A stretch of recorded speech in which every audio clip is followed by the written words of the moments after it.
The principle I want to talk about today related to healthcare, and there's always a principle behind what I try to talk. And actually, this is a principle that's going to shape the entire show today. We'll call it personal responsibility, because this is a country built on the idea of personal responsibility. But I want to delve deeply into what personal responsibility means, because so many people talk about it in superficial, narrow terms. And to me, this is a deep, important, meaningful concept, meaningful idea that is really at the heart of the founding of this country.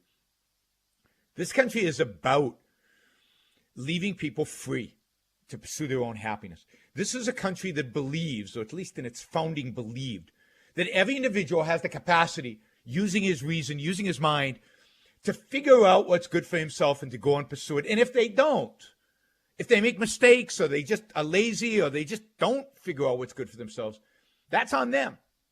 It's not my responsibility to bail out my neighbor every time he makes a mistake. It's not my responsibility to bail out my fellow Americans, wherever they might be, when they make a mistake. It's not my responsibility to be my brother's keeper. And it's not the responsibility of the government to serve as an intermediary between me and my brother and make sure that I am my brother's keeper. My responsibility in life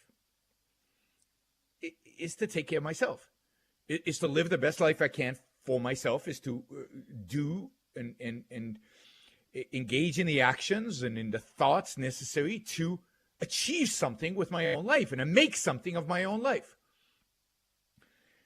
Other people's responsibility is to take care of their lives and to make the most of their lives. Now, this is not just a political question. This is not just about the government stepping away and letting us, each one of us, make the choices and make the decisions that are necessary for the fulfillment of our own life. This is also a moral statement about the moral responsibility you have first and foremost towards yourself, towards your own happiness, towards your own fulfillment, towards your own flourishing.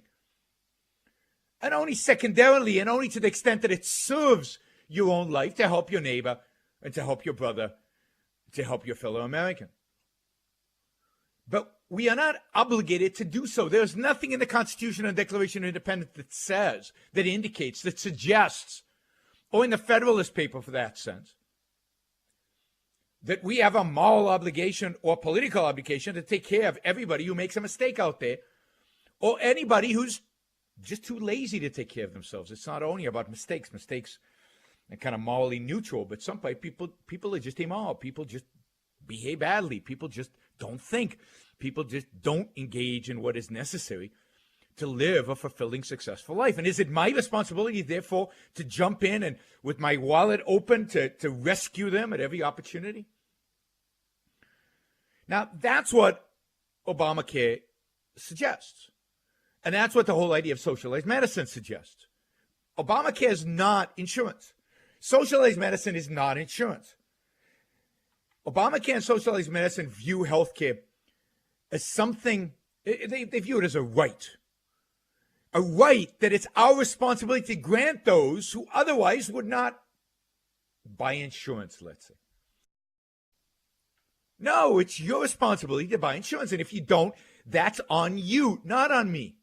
It's not my moral responsibility to bail you out. It's not my moral responsibility to subsidize your insurance. It's not my moral responsibility to pay for your health care if you have not saved and you have not bought insurance because you chose not to. Now, if you fall into bad luck, we all know what the remedy for that is. We Americans are incredibly generous when we see somebody suffering for no fault of their own.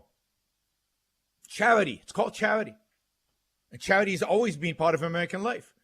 And when somebody falls on bad luck, if somebody, gets in an accident, or somebody, just didn't have the income to be able to afford insurance for whatever reason, then, there are charities, charity hospitals, there are charitable institutions, there's the charity of the neighborhood and the community, but there is charity. But you, because you have fallen on bad luck, because you have made bad choices in your life, you do not have a right to my wallet. You don't have a right to my time. You don't have a right to my efforts.